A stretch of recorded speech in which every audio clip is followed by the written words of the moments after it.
Hi viewers, welcome to our channel. ప్రస్తుతం మనతో పాటు సీనియర్ జర్నలిస్ట్ దామ బాలసార్ వారితో మాట్లాడతాం. నమస్కారం సార్. సార్, ఎన్డీఏ కూటమి అధికారంలోకి వచ్చిన తర్వాత చంద్రబాబు నాయుడు గారు జగన్ గారి పేరు ఉన్న అన్ని కూడా మార్చేయడం మనం చూస్తున్నాం సార్. ఆల్రెడీ పథకాల పేర్లు మార్చేశారు. అయితే ఇప్పుడు పాస్బుక్ మీద జగన్ గారి ఫోటో ముద్రించుకున్నారుగా. ఇప్పుడు ఆ ఫోటో కూడా తీసేసి కేవలం రాష్ట్ర ముద్రని పెట్టే యోచనలో ఉన్నట్టు తెలుస్తుంది సార్. మరి ఈ నిర్ణయం పైన మీ ఒపీనియన్ ఏంటి సార్? యాక్చువల్గా పాస్బుక్ మీద జగన్ ఫోటో ఉండడం అనేది ఘోరమైన విషయం. ఎందుకంటే పాస్బుక్లు అనేవి ఒక రైతులకు ఇచ్చేవి, మగ రైతు కావచ్చు, ఆడ రైతు కావచ్చు, రైతులకు వాళ్ళ భూమి ఎంత ఉంది అనేది దాంట్లో డీటెయిల్స్ ఇస్తారు. దాని మీద ఆ రైతు ఫోటో ఉండడం సమంజసం లేదు. గవర్నమెంట్కి సంబంధించిన ముద్ర, రాజముద్ర ఉండడం సమంజసం తప్ప ముఖ్యమంత్రి ఫోటో అనేది దాని మీద ఉండడం అనేది కరెక్ట్ కాదు. దాని మీద తీవ్ర విమర్శలు గతంలో కూడా వచ్చాయి. అయితే ప్రతి రాష్ట్ర ప్రభుత్వాలకి ఈ జబ్బు అయితే ఉంది.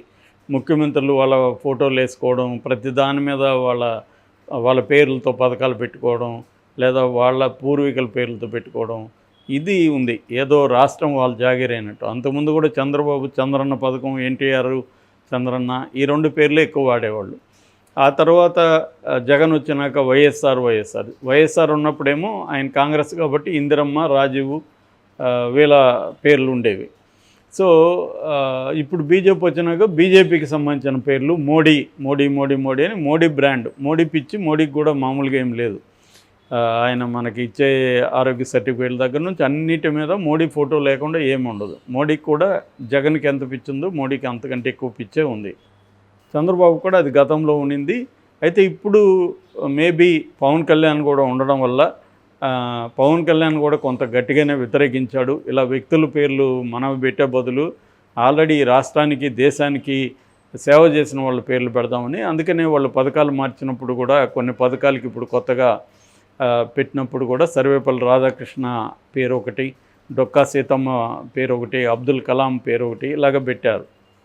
అది మంచి సంప్రదాయం. యాక్చువల్గా మనకి కర్ణాటకలో చూస్తే చాలా సాహిత్యకారుల పేర్లు కూడా వాళ్ళ వీధులకి, మెయిన్ రోడ్లకు కూడా సాహిత్యకారులు, కువెంపు రోడ్ అని ఇట్లా పెడతాం. కువెంపు అని ఆయన అక్కడ ఒక గొప్ప సాహిత్యవేత్త. అలాగా కన్నడలో అది కనపడుతుంది, కొంతవరకు తమిళనాడులో కూడా అది కనపడుతుంది. ఆ కల్చరు అంటే తమ సాంస్కృతిక, తమ రాజకీయ, సాంస్కృతిక, సామాజిక జీవితాల్లో సహాయం చేయొచ్చు, లేదా ఇన్ఫ్లుయెన్స్ చేసిన పర్సనాలిటీస్ పేర్లను వాడుకోవడం ద్వారా ఒక ఇన్స్పిరేషనల్. ఇప్పుడు డొక్కా సీతమ్మ, ఆమె చాలామందికి అన్నం పెట్టింది, అన్నపూర్ణ, ఆంధ్ర అన్నపూర్ణగా కీర్తి వచ్చింది. ఆమె పేరు చెప్పడం వల్ల ఆమె హిస్టరీ ఏంటి అన్నది కూడా జనాలకి తెలుస్తుంది.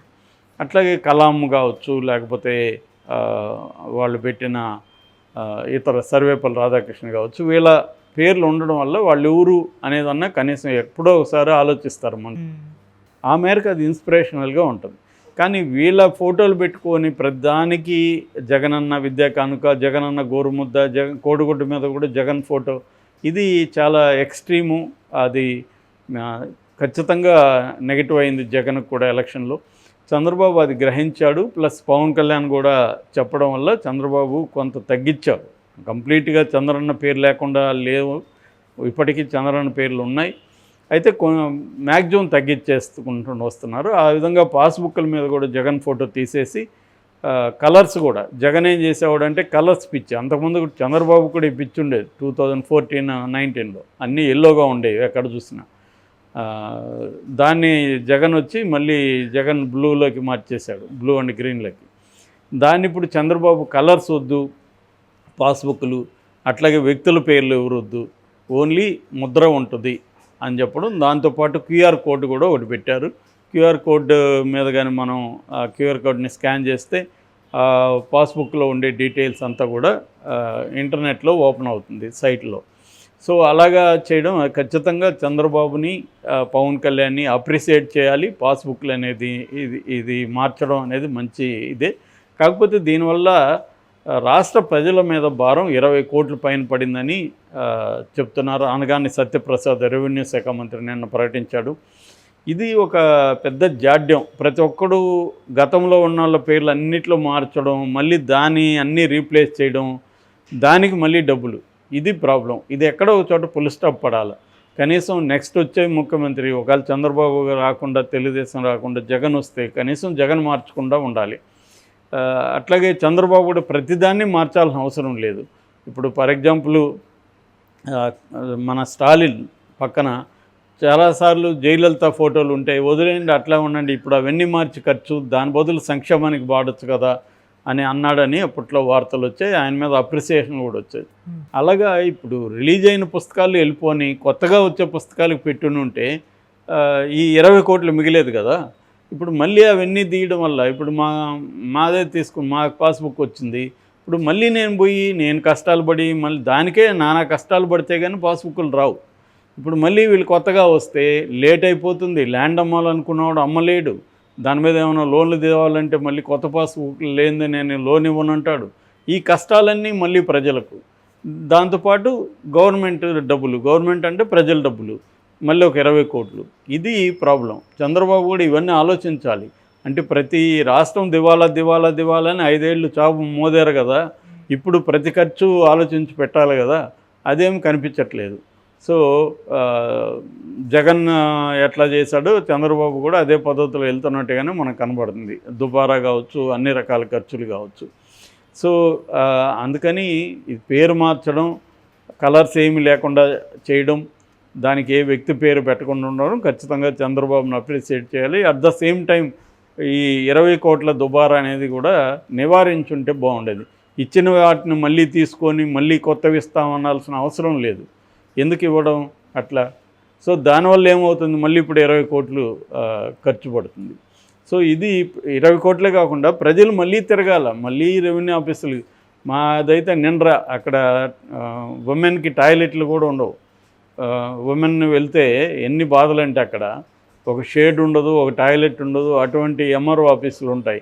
సో అక్కడ పోయి వీళ్ళు రోజుల తరబడి వెయిట్ చేయాలి. వాడు అపాయింట్మెంట్ ఇవ్వడు, ఎంఆర్ఓ పిలవడు. విమెన్ తిరుగుతూ ఉన్నారు కదా, వాళ్ళతో ఎందుకు వచ్చారా ఏమని మాట్లాడే దిక్కు ఉండదు. ఇటువంటి దీంట్లో మళ్ళీ వీళ్ళు పోయి పాస్బుక్లు, ముసలోళ్ళు అయితే ఇంకా వాళ్ళు వెళ్ళి మళ్ళీ అక్కడ ఇవి చేయాలి, బయోమెట్రిక్ ఇవన్నీ ఉన్నాయి. ఈ మనుషులు కష్టాలు పెట్టడం అనేది కరెక్ట్ కాదు. సో ప్రజలకి మరింత సులభతరం చేయాలి తప్ప ప్రభుత్వ ప్రక్రియల్ని ఇంకా మేడ్ డిఫికల్ట్ లాగా అయిపోయింది. ఇది చంద్రబాబు ప్రభుత్వం అయినా ఇది ఆలోచించాలి. పవన్ కళ్యాణ్ చంద్రబాబులు దీన్ని మరింత ఇబ్బంది పెట్టడం ఎందుకు, ఆల్రెడీ అయిపోయినాయి, కొత్తవి ఇష్యూ చేయకుండా ఉంటే సరిపోతుంది. మళ్ళీ పాతవి తీసుకొని దానికి ఆల్రెడీ ఖర్చా, దానికి ఒక 20 కోట్లు ఖర్చు ఉంటుంది, ఇదొక 20 కోట్లు, మళ్ళీ 40 కోట్లు ఖర్చు అయినట్లు లెక్క కదా. అట్లాగే సర్వేది కూడా మొన్నటి వరకు జగన్ చేసిన 7,000 గ్రామాలు ఎన్నో జగన్ ఆల్రెడీ సర్వే కంప్లీట్ చేశాడు. దాన్ని దాన్ని మనం రద్దు చేస్తాము, ఆ సర్వేలు చెల్లవని అన్నారు. దానివల్ల కూడా ఇబ్బందులు. ఇప్పుడు మళ్ళీ సర్వేలు చేయించుకోవాలి, మళ్ళీ ఇప్పుడు మాలాంటి వాళ్ళు మళ్ళీ మేము వెళ్ళి అక్కడ కూర్చోవాలి, మళ్ళీ సర్వేలు చేయించుకోవాలి, ఈ బాధలు. మళ్ళీ ఇప్పుడు నిర్ణయం చెప్తున్నారు, ఆ సర్వేలు చేసిన దాన్ని రద్దు చేయము, కానీ 5% మంది ప్రజలు వ్యతిరేకంగా ఉన్నారు, వాళ్ళ ఎక్కడెక్కడ వ్యతిరేకంగా ఉన్నారో అక్కడ మాత్రం మళ్ళీ రీసర్వేలు చేయిస్తాం. ఇది మళ్ళీ కన్ఫ్యూజన్లో పెట్టడం. అంటే ల్యాండ్ మీద ఎందుకు పారదర్శకంగా ఏ ప్రభుత్వం ఏ పార్టీ ఉండదంటే, వాళ్ళకి రెవెన్యూ, పర్సనల్ రెవెన్యూ కానీ ప్రభుత్వ రెవెన్యూ కానీ ల్యాండ్స్ మీద ఎక్కువ వస్తుంటాయి. ముఖ్యంగా పర్సనల్గా ల్యాండ్ ఆక్యుపై చేసుకోవడం, అది వైసీపీ చేసింది, వీళ్ళు కూడా చేస్తున్నారు.